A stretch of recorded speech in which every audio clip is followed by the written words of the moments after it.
ओम नमः शिवाय। हर हर महादेव। नमन है उन्हें जो शून्य हैं और अंत भी, जिनके मस्तक पर चंद्रमा विराजे और कंठ में विष का प्याला, फिर भी जो जगत के कल्याण के लिए तत्पर रहते हैं। स्वागत है आप सभी का हमारे चैनल पर। आज हम श्रवण करेंगे भगवान भोलेनाथ के उस प्रिय सोमवार व्रत की कथा, जिसे श्रद्धा पूर्वक सुनने मात्र से ही जीवन के सारे कष्ट मिट जाते हैं और मनोकामनाएं पूर्ण होती हैं। तो आइए पूरी श्रद्धा के साथ शिव के चरणों में ध्यान लगाते हैं और आज सोमवार की व्रत कथा का श्रवण करते हैं। एक साहूकार बहुत अमीर था। उसके पास धन की कोई कमी नहीं थी। साहूकार के पास सभी सुख और ऐश्वर्य के साधन थे, किंतु उसको एक ही दुख था कि उसकी कोई औलाद नहीं थी।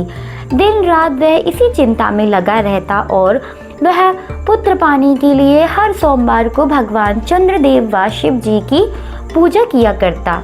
वह व्रत रखता। साहूकार की भोलेनाथ के प्रति ऐसी भक्ति देखकर एक बार माँ पार्वती जी ने शिव जी से कहा, हे नाथ, यह साहूकार आपका अनन्य भक्त है और सदैव ही आपका व्रत और पूजा भक्ति भाव से किया करता है। आप कृपया करके इसकी मनोकामनाएं पूर्ण कर दें। पार्वती जी के ऐसे वचन सुनकर भोलेनाथ ने माँ गौरी से कहा, हे पार्वती, यह संसार एक कर्म क्षेत्र है। यहाँ जो भी जैसा कार्य करता है उसे वैसे ही फल मिलता है। अर्थात जैसा कार्य मनुष्य करता है वैसे ही परिणाम उसे भोगना पड़ता है। किंतु माता पार्वती आग्रह पूर्वक बोली, हे महादेव, यह आपका अनन्य भक्त है। यदि इसको कोई भी दुख होता है तो आपको उसे अवश्य दूर करना चाहिए।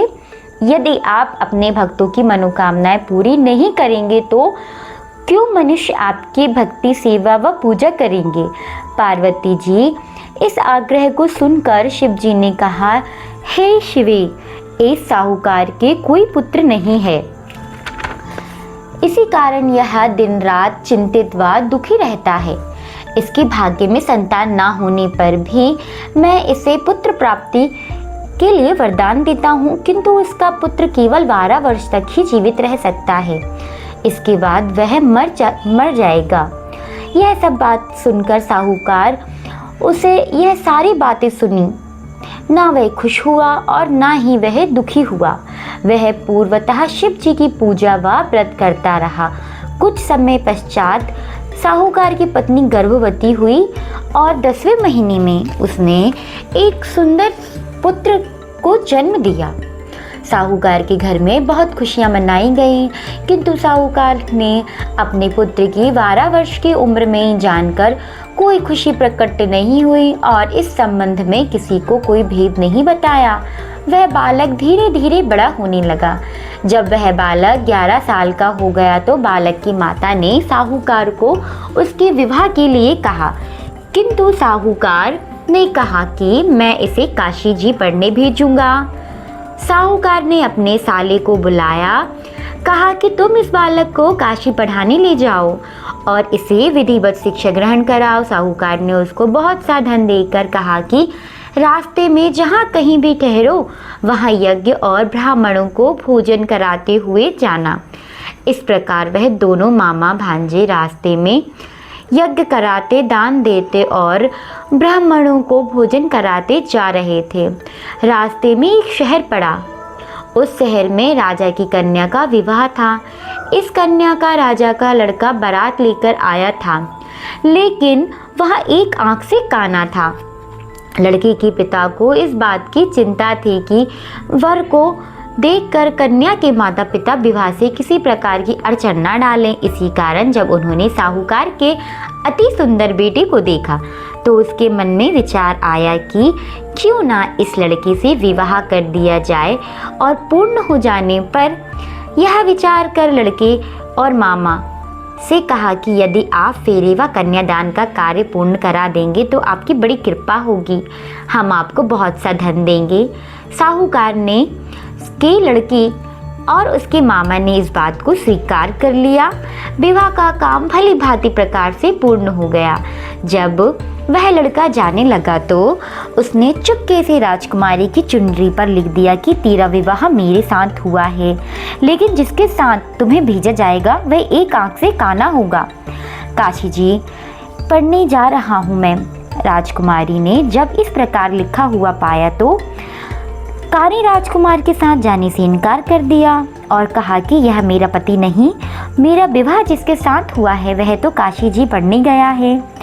राजकुमारी के पिता ने यह सब जब सुना तो उसने अपनी कन्या को विदा नहीं किया और इनकार कर दिया। बारात वापस चली गई।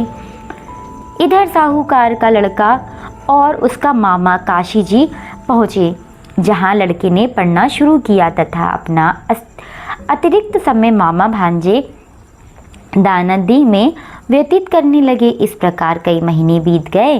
जब लड़का 12 साल का हुआ तो उसे एक दिन लड़के के मामा ने यज्ञ का आयोजन करा रखा था। अचानक ही लड़की की तबीयत खराब हो गई। लड़के के मामा ने कहा कि अंदर जाकर सो जाओ। लड़का अंदर जाकर सो गया। थोड़ी देर पश्चात लड़का मर गया। जब लड़की के मामा को देखा कि वह तो मर गया है तो वह बहुत दुखी हुआ। उसने सोचा कि मैं पहले यज्ञ पूरा कर लूं, तब कुछ सोचूंगा। लड़के के मामा ने यज्ञ पूरा किया और फिर रोना प्रारंभ किया। वह बहुत जोर जोर से रोने लगा।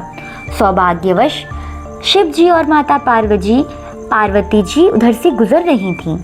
पार्वती जी ने भगवान भोलेनाथ से कहा, हे नाथ, कोई दुखी व्यक्ति रो रहा है, उनके कष्टों को दूर कर दो। जब शिव जी और पार्वती जी वहां पहुंचे तो उन्हें देखा कि वहां एक लड़का मरा हुआ पड़ा है। तब पार्वती जी ने देखा कि लड़के को पहचान लिया। पार्वती जी ने लड़के के मरने का कारण पूछा। भोलेनाथ ने बताया, हे गौरी, इस लड़के की आयु इतनी ही थी, ये अपनी आयु पूरी कर चुका है। तब माँ पार्वती जी ने विनम्र पूर्वक कहा, हे नाथ, कृपया करके आप इस लड़के को जीवित कर दीजिए, नहीं तो इसके माता पिता वियोग में तड़प तड़प कर अपनी जान दे देंगे। माता पार्वती जी की बात सुनकर शिव जी ने लड़के को पुनः जीवित कर दिया। शिव जी की कृपा से लड़का जीवित हो गया। शिव जी, शिव शंकर, माता पार्वती शिव धाम को चले गए। शिक्षा पूरी होने पर लड़का और उसका मामा पहले की तरह यज्ञ कराते, ब्राह्मणों को भोजन कराते तथा दक्षिणा देते हुए अपने घर की ओर चल दिए। रास्ते में दोनों उसी शहर में आए जहां पर उस लड़की की शादी हुई थी। वहां पहुंचकर दोनों ने यज्ञ करना शुरू कर दिया। जब वे दोनों यज्ञ कर रहे थे तो उस लड़के के ससुर यानी वहां के राजा ने, जो उधर से घोड़े पर बैठकर अपने सेवक के समय राजा के महल में रहने के बाद लड़के ने राजा से जाने की आज्ञा मांगी। राजा ने अपनी लड़की की साथ विदा किया और साथ में बहुत सा धन, दास को भी भेजा। जब वे अपने शहर आए तो लड़के के मामा ने कहा, पहले मैं तुम्हारे माता पिता को तुम्हारे आने की खबर सुनाता हूँ, तब तक तुम पत्नी सहित आराम करो। ऐसा कहकर लड़के के मामा साहूकार को अपने पुत्र के आने की खबर देने चला गए। घर आकर उसने देखा कि उसके बहन और बहनोई छत पर बैठे हुए हैं और उन्होंने यह प्रण लिया है कि यदि उनका बेटा जीवित न लौटा तो वह छत से गिरकर अपनी जान त्याग देंगे। लड़के के मामा ने जब यह समाचार सुनाया कि उनका लड़का जीवित लौट आया है तो उन्हें विश्वास नहीं हुआ। तब लड़के के मामा ने शपथ खाकर कहा कि आपका पुत्र अपनी स्त्री और बहुत सा धन और दास दासियों सहित घर आया है। तब साहूकार और उसकी पत्नी छत से नीचे उतरे तथा प्रसन्नता के साथ अपने बेटे और अपनी बहू का स्वागत किया। सभी प्रसन्नता के साथ रहने लगे। इस प्रकार भक्ति भाव से जो भी प्राणी सोमवार के व्रत का पालन करता है तथा प्रेम पूर्वक इस व्रत को सुनता है, पढ़ता है, तो उसके सभी कष्ट दूर होते हैं, सारी मनोकामनाएं पूर्ण होती हैं। और इस लोक में सभी सुख सुविधा को भोग कर अंत में उसे शिवलोक की प्राप्ति होती है। इस प्रकार सोमवार के व्रत को 16 सोमवार व्रत तक करें, फिर उद्यापन करें। इस व्रत के प्रभाव से मानवों को सभी प्रकार के सुख की प्राप्ति होती है। विशेष महत्व इस व्रत के बारे में कहा गया है कि गृहिणी में जाप, ध्यान, हवन, उपवास, दान आदि सत्कार्य करने से जो फल मिलता है वही फल सोमवार के व्रत से मिलता है। श्रावण में केदारनाथ का ब्रह्म कमल से पूजन, दर्शन, अर्चना तथा केदारनाथ क्षेत्र में निवास का विशेष महत्व है। इससे भगवान शंकर की प्रसन्नता और शिव की कृपा प्राप्त होती है। तो ये थी सोमवार की कथा। आइए इसी के साथ हम अब आरती भी पढ़ते हैं। जय शिव ओंकारा, बोले हर शिव ओंकारा, ब्रह्मा विष्णु सदा शिव, भोले भोलेनाथ महादेव, अर्धांगी धारा।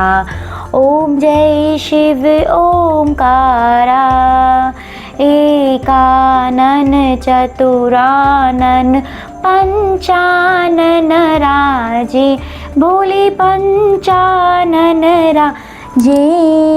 हंसासन गरुड़ासन, हंसासन गरुड़ासन, वृषवाहन साजे।